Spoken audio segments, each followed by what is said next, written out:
About 50 years ago, an astronaut returning from the moon experienced things that he couldn't find a scientific explanation for. So, with some colleagues, he launched a new science focused on the mind and how it works in the body and across space and time. It's the field of Noetics, where the tools of modern science are used to help us understand how what we think and feel affects us and the world around us. Now, this is Dr. Ruth Miller's Noetic Moments from the studios of KXCR Community Radio in Florence, Oregon.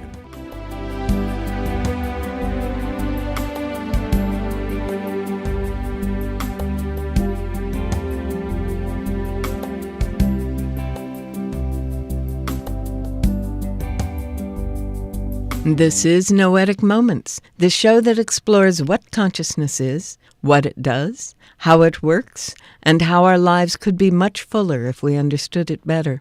I am Ruth Miller, a longtime student of consciousness, cybernetics, and culture, and through this series of programs, I'm introducing some of the people whose work has defined this field of research, and I'm explaining some of their ideas and experiments. I'll also explore some relevant news items and answer questions that you send to my email address, ruth@noeticmoments.org. And Noetic is spelled Noetic. Through these programs, we've learned that although the medical world defines consciousness as what we're aware of now, most of what goes on in the mind is not in our conscious awareness at all, but goes on in other aspects of consciousness.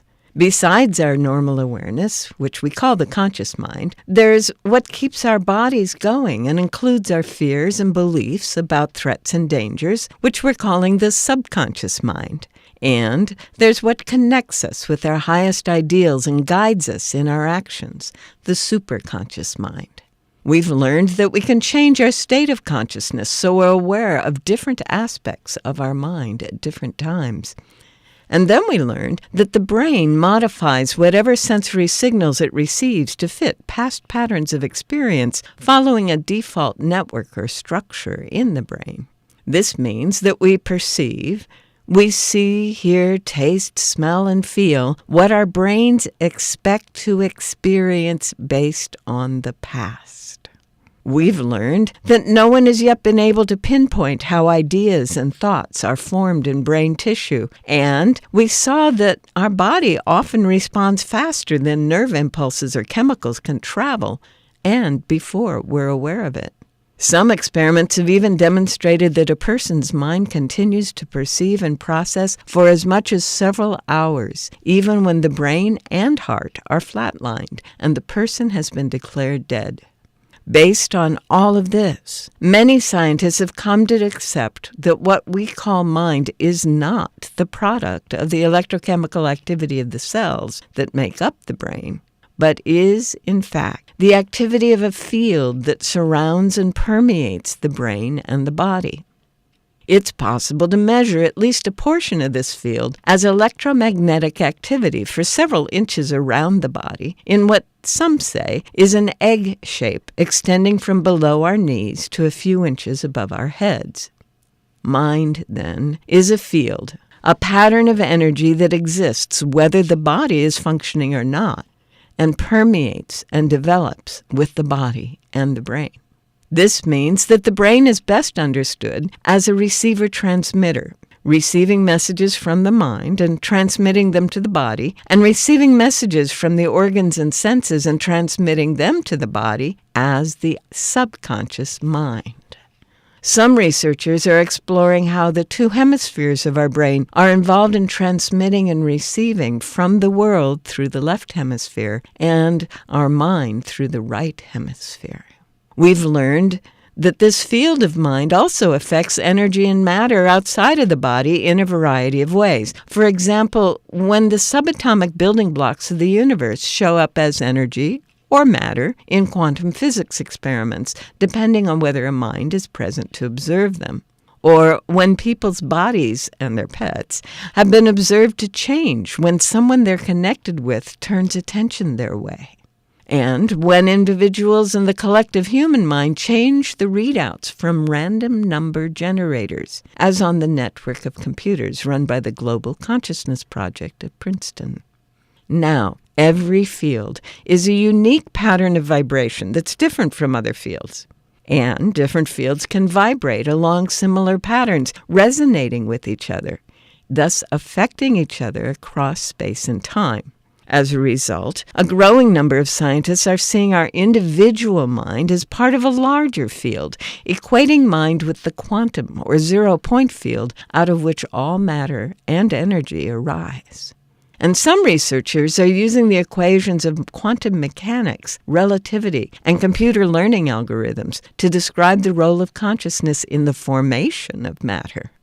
Together, these understandings help to explain things like the law of attraction, how the world around us mirrors what our consciousness is focusing on, accessing information through insight, intuition, and channeling, the effect of dreams upon the body and our consciousness, the effect of music on the brain, the body, and other minds, how we can enhance or slow down healing through our thoughts, emotions, and visualizations, and how the belief in a treatment can help a patient experience healing in the placebo effect, how remote viewing and telekinesis work, and how we can get into a state of flow in which the mind and the brain are in sync, maximizing our effectiveness, and now how thoughts and emotions affect our overall well-being.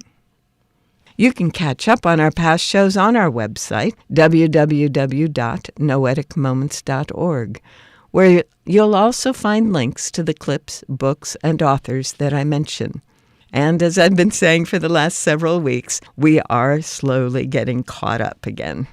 Today, I thought you might like to hear about something that's going on in London through December of this year, 2024. It's at the Francis Crick Museum, and it's an exhibit called Hello, Brain. I'll let them talk to you about it for a few minutes. The brain is one of the most important organs in our body. Without it, we really couldn't live. So the brain and the whole nervous system, so including the brainstem and the spinal cord, they really control everything we do, and that is more than you think. It controls how our heart beats, it controls how our stomach moves, it controls all our hormone release, but it also makes us who we are. It controls our social interactions, it controls how we think, how we make memories. So it is really sort of the coordinator of everything that goes on in your body. So scientists have been studying the brain for a very long time now. We've got in the exhibition an exhibit about Ramon y Cajal, who was a Spanish neuroscientist, and he was looking at the brain in the late 1800s and starting to look at the structure of the neurons in our brain. So, we've come on a long way since then. We're now, scientists here are now mapping the brains of animals. So we feature also the work of Michael Winding, who has mapped the first complete insect brain, which is about 3,000 neurons, and we've got a little way to go to the 86 billion that are in our heads. So it's really timely as well, because we're now at a point where there's so much more computing power, and the technology and techniques that scientists are able to use are making it a lot more accessible in terms of how we can map the brain and understand more about it.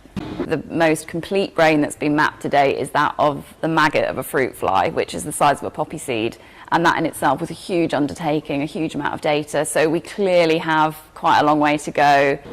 So pregnancy is a time in a woman's life where there's so many hormonal changes going on, and all these hormones feed back to brain.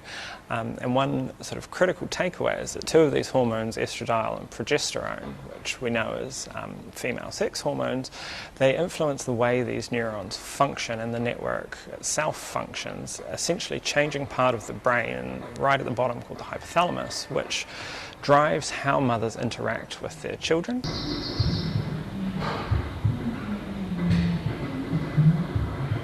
So pregnancy seems to induce some long-term changes. We're not sure how long at the moment. There are studies out of America that suggest perhaps 2 years, and by that it goes back. But I think to really understand how pregnancy has changed the brain is to actually talk to women who have been through it, and they will tell you that this is sort of an everlasting change in their brain, with changes in love for their children and things like that. So instead of thinking about it on a more molecular level and say how has the circuitry changed, well the circuitry has changed, but then changes the lives of the people, which is perhaps more translatable of our science into society.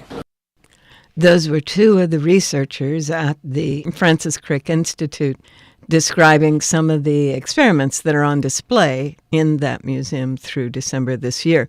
The idea that they found that the brains of mice are literally changed, the neuron pattern in brains are changed during pregnancy, is one of the interesting things that they laid out. And then another one, again, working with mice brains, supports the idea that we hallucinate more than we think.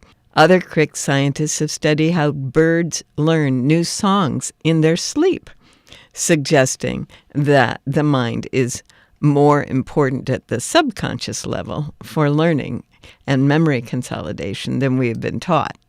So as it goes forth in this exhibit, some of the people that are looking at it are quite concerned because they want to believe the old ideas that our soul, our essence is unique and unchangeable and the chemistry can't affect it and so on. Well, today's world, those are hard beliefs to hang on to.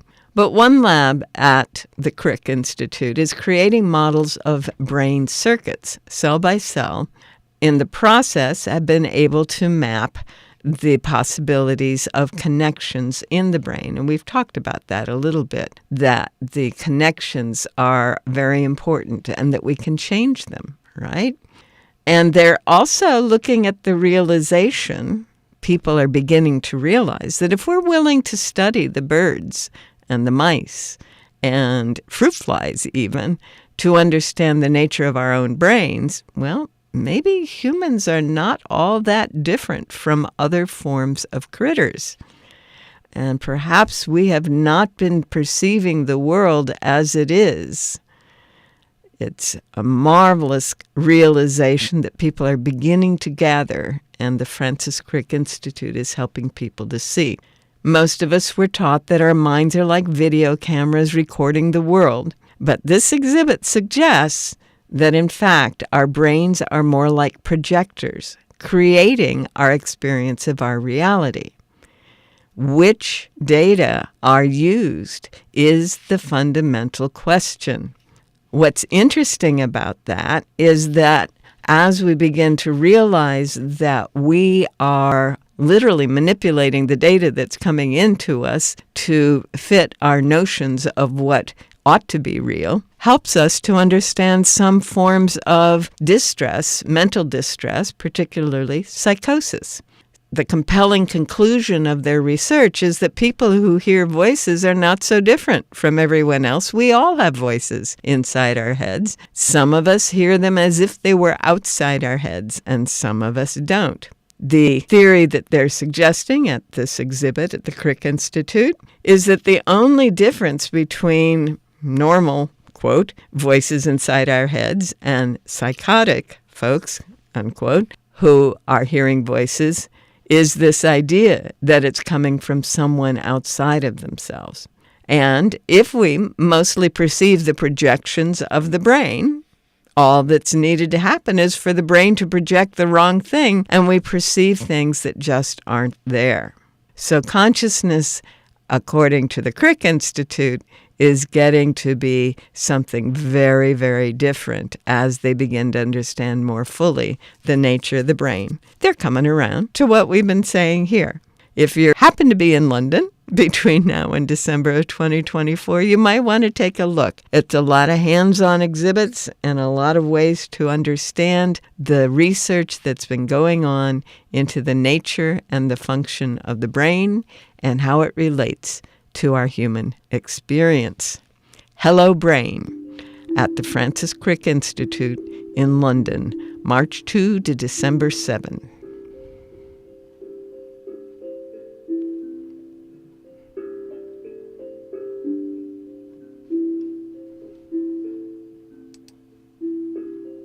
Well, if you just tuned in, you are listening to Noetic Moments, a radio show exploring what consciousness is, how it works, and how our lives can be greatly enhanced as we understand it more fully. I'm Ruth Miller, your host, and that sound tells me it's time to look at a book or answer any questions you've emailed to ruth@noeticmoments.org, and maybe take a look at what's going on in the news that can help us understand the role our state of consciousness plays in our experience.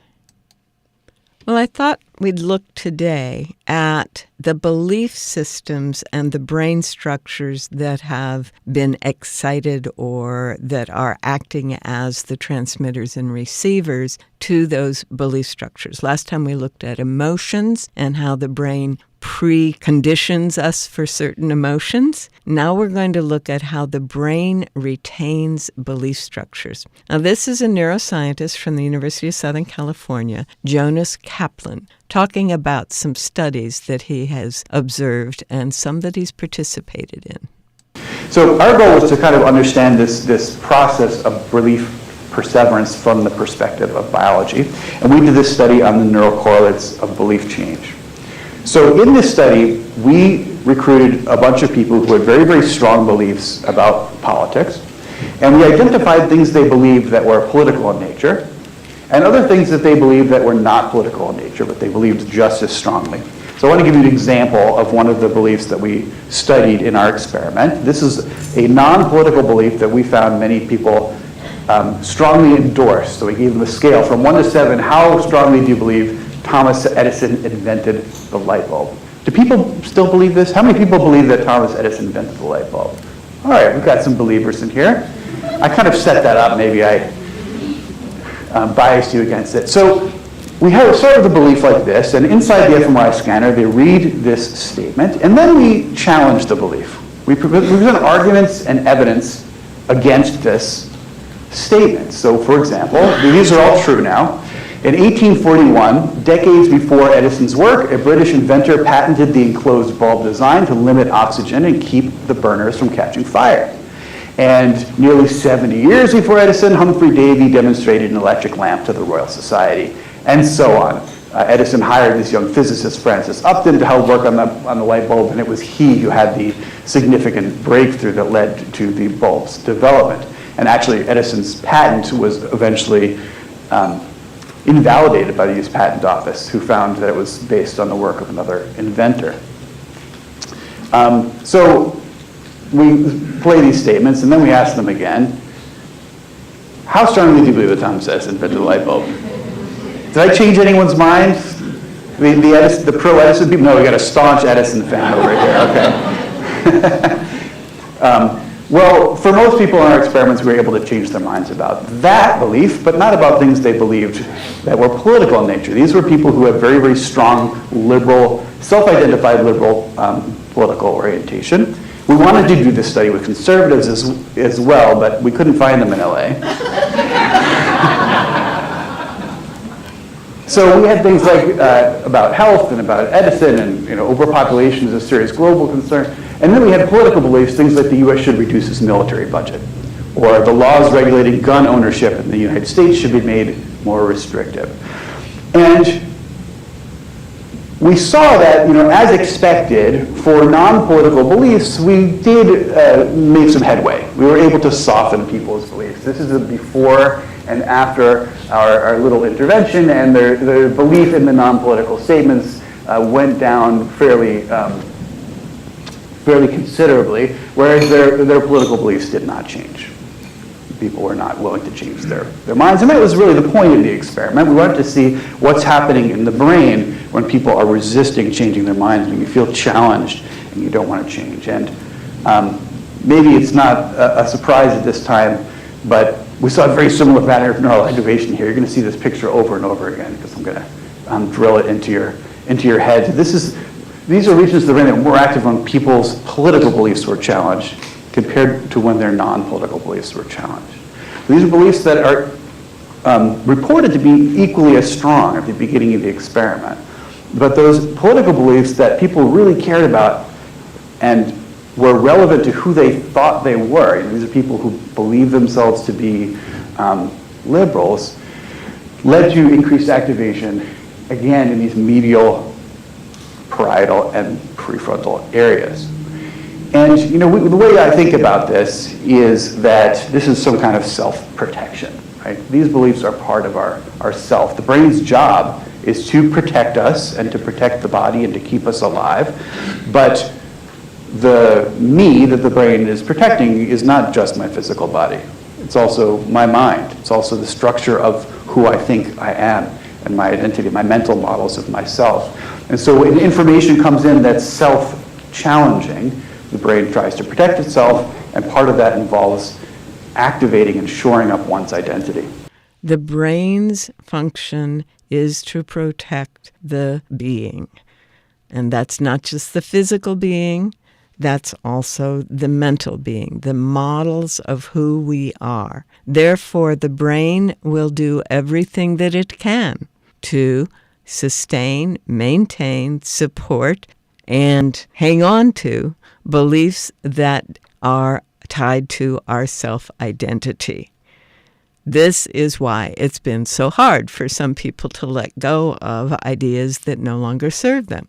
The idea that perhaps someone is stupid or someone just can't understand mathematics or arithmetic, or the idea that someone is incapable of being musical, or any number of ideas that, frankly, can't possibly be true, but were wired into the person's identity growing up. It's not enough to just say it's false. There has to be another, longer, more full process that allows the brain to know that the self-identity is safe even without this particular belief being substantiated and supported. That is the process we have to include. So all of these self-help things that we go through, whether it's the Course in Miracles, whether it's the New Thought processes, whether it's workshops like Landmark or seminars or Joe Dispenza's workshops, are all designed to help the brain's self-protective mechanism shift what it is protecting from an old story, an old idea, an old belief about who and what we are and what is safe, to something that includes the possibility of another story, and then, over time, placing that other story into the space of the old belief, the old idea. So, yeah, the brain is a receiver-transmitter, but it is a programmed receiver-transmitter designed to maintain and sustain the past as if it were the present, always, in every situation. And so it will perceive the outside world in terms of that, and it will project into every experience the old experience, the old structure that has been there. Our job, if we want to grow and develop and become who we truly are, become more capable, have access to more of our levels of consciousness, is to begin to erode that old structure and begin to become who we are by replacing it with new ideas, more complete ideas about the nature of our being and the nature of consciousness in our universe. Ah, yes. And this is why I do this work. Hopefully, you're finding it useful too. Actually, I hope you are really, really discovering some possibilities that were not ever in your awareness before, that you are becoming more and more alive, as we all are, as we wake up to the potential that is in us that we have never been allowed to even think of before. And as you discover that there are old beliefs that want to be let go of, go back to some of our earlier shows where we've talked about this. And now that you understand why they're so hard to let go of, don't give yourself such a bad time for the amount of time and energy it takes to let go of these beliefs. Truly, those beliefs no longer serve us, and new ones can allow us to become who we truly are in this wonderful new world. Oh my goodness. We are out of time for today. But remember, you can continue the exploration on our website, www.noeticmoments.org, where there are links to archived past shows, along with titles and other resources that we refer to on the show, and where you can send me your comments and questions, which I'll do my best to get answered the next time we're on the air. For now, thanks for joining me here on Noetic Moments, recorded in the studios of KXCR Community Radio in Florence, Oregon. And have a wonderful week.